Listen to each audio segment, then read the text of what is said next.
Здравейте, деца! Аз съм Чарлз Дарвин и искам да ви разкажа моята история и за някои от уникалните открития, които направих.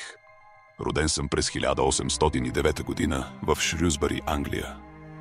От малък обичах природата и често излизах на разходки, за да събирам растения и насекоми. Винаги съм бил любопитен и обичах да наблюдавам животните и растенията около мен. Когато пораснах, започнах да уча медицина в университета на Единбург, но скоро разбрах, че това не е за мен. Вместо това се записах в университета на Кеймбридж, където започнах да изучавам природни науки. През 1831 година се качих на кораба Бигъл за 5-годишно пътешествие около света.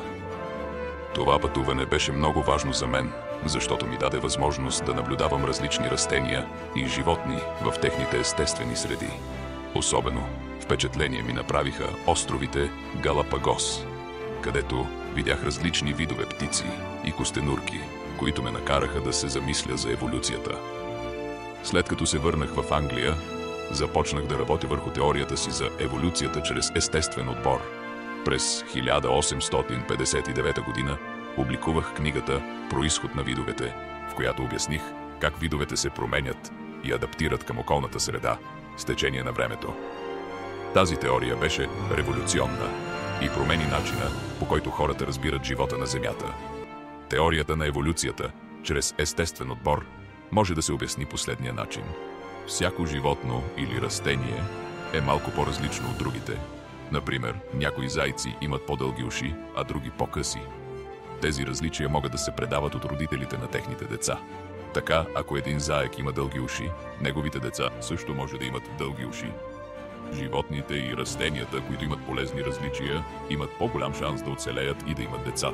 Например, ако дългите уши помагат на заека да чува по-добре и да избягва хищници, той ще има по-голям шанс да оцелее.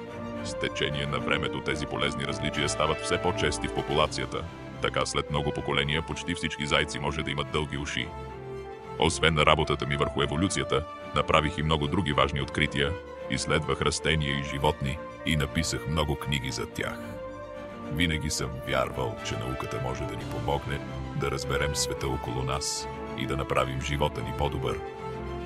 Надявам се, че моята история и откритията ми ще ви вдъхновят да следвате мечтите си и да не се отказвате, дори когато срещате трудности. Благодаря ви, че ме изслушахте. Продължавайте да учите и да откривате нови неща всеки ден.